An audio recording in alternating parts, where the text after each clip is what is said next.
So next, we have another local team. We have Team MIT.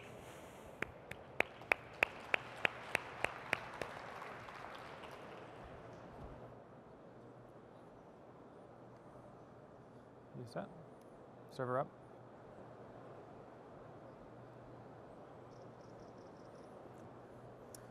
OK. Hi, everyone. My name is Drew Harry. I'm here with my partner, Mark Faingersh from MIT. And we've been working super hard the past few days. And we're here to show you a peek at our vision for what the future of social television might look like around live sporting events. So the application we built is called Roar. And what we're really interested in is how we can recreate the experience of being in a stadium with other people. We think that's a really magical experience. And when we're doing the design, we reflected back on our personal experiences in stadium. And it seemed to us that there were two main components. So the first is that when we show up in a stadium, you go with friends, right? And your friends form the foundation of the experience. So your friends are who you talk to, they're who you make predictions with about what's going to happen in the game, and they're who you cheer with. But we go to stadiums not just to be with our friends, but also to be part of the whole crowd. That's a really visceral human experience. And so our app is really designed to try and create both of these at the same time. Make it easy to sort of be with your friends and have a nice intimate experience with them, while also have some sense of the crowd as a whole. So let's jump into a live demo. Can we switch to the iPad? Perfect. OK. So the first step is that we got to figure out what you're watching. So we can listen to the microphone a little bit, pass the data to something like the Civolution API, and then we'll know what's on our television. When we jump in, the next step is to figure out who we want to watch with. So the audience in Roar is split up into a series of sections. Each section has maybe 5 to 10 people in it. And you can think of sections a little bit like booths at a bar. So you come in, you sort of want to look around, figure out where your friends are sitting, and figure out which table you want to sit at. So we'll log in with Facebook. I can see on the MIT, I've got a couple of friend icons there, so I'll jump into MIT. OK. When I'm in a section, there are a couple of different ways I can interact with my friends. So the simplest is I can do text chat. I can send messages. That's pretty familiar. The next thing is I can make signs. So when we looked at audiences in stadiums, people come in with signs, right? So we wanted to use the tablet as an interface to generate new fan signs. So I can hit the sign button. I can draw something really simple. We'll just say Red Sox. And the tablet is a really natural interface for doing this. It seemed like a great fit to us. So I hit Submit, and it'll pop up in the chat list. So that's a way for me to sort of share graphically how I'm feeling with my friends. The last thing you can do with friends is producers can push polls. So the producer can ask a question of the audience and say, well, the Red Sox managed to score this inning. So you can see the icons there appearing on the left on the top. Those are my friends saying, yep, I think so, and I think not. So I'll say no, and it puts my icon on that top row. On the bottom, it's aggregating the responses from the entire audience, the whole crowd of people who are watching with this app open. So we can sort of compare like what our friends think, and it sort of catalyzes the conversation with what the crowd as a whole thinks. On the right side, we have what we call the pulse. This visualizes the whole audience. This is the part of sort of feeling what the crowd is interested in. So Roar is analyzing all of the activity across everybody who's chatting, sending signs. So these words are like moment-by-moment trending topics.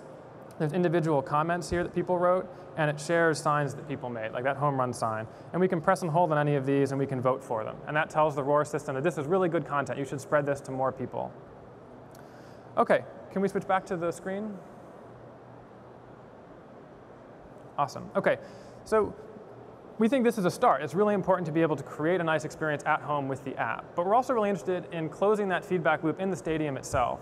So when you have this online crowd, it's generating signs, right? So people are sort of sketching signs out at home. And we think it would be just an incredible feeling to be at home, sketch out some sign, you send it to your friends, they vote for it, some other people vote for it, and sort of the ball gets rolling. And eventually a producer can see, oh, this is a sign that's really exciting, everybody likes it, let's push it straight to the Jumbotron. And we think that's a really great experience that ties the loop together. It makes it feel like the whole crowd is in the same space, they're participating, and the stuff you're doing online really impacts the live experience in the stadium.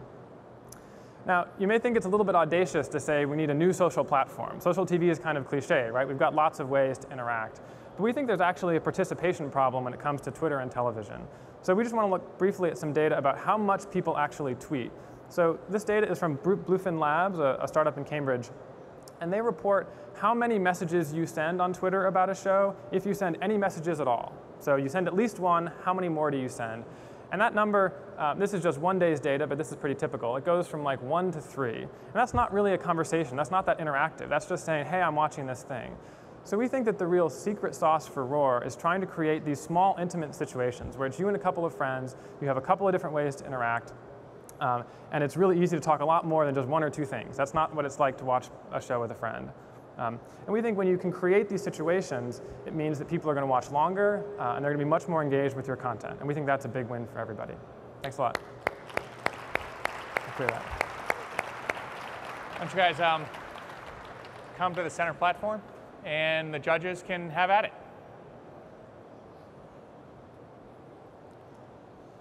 So can you just walk through again, what were all the different kinds of feeds that you were pulling into that? So right now, it's all content coming from the app. So there's 3 categories of things. There's top messages. So you can think of this like the drunk guy behind you shouting something mean at the other team. If people vote that up, then it'll show up in that main stream. It decomposes the message to pull out single words. Those are sort of like trending topics on Twitter, except much higher frequency. And then the signs that people drew on their iPads and shared. You can imagine pulling in other kinds of feeds too. You could pull from Twitter, you could pull from hashtags, you could pull from professional feeds generated by commentators. All that would make sense in that right column. And then the ACR part you talked about with Sevolution. Yeah. Talk to us about that just a little more. So it's a little speculative, right? So we were doing a web application. So the Sevolution API right now is iOS. We don't have any way to get at the microphone from the web. So conceptually, that's where it would be. But for prototyping purposes, we kind of just glossed over it. But you'd need to know what you're watching. So something like Sevolution would make a lot of sense for that stage. Any monetization plans? Yeah, so I think the strategy here is to sell this to the broadcasters. This is not something that would be an app you'd download. So I think the plan would be you'd sell this to someone like ESPN and you'd say, okay, we can build you a really richly integrated social experience that's branded your way and people go to your app, but it's the thing that they pull up when it's live. And for them, they get longer viewer hours. You can make it easy to invite friends to come watch with you and much deeper engagement. We think all of those are really important. You also generate a lot of extra data. So if you want to know sort of effective ratings, what people are thinking, how people are responding to ads, you could also even have premium sections. So if you wanted to have a section that's your friends plus a famous commentator, you could create those kinds of small-scale situations that I'm pretty sure we could get people to pay for. Great. Well, thanks very much, Team MIT. That was super.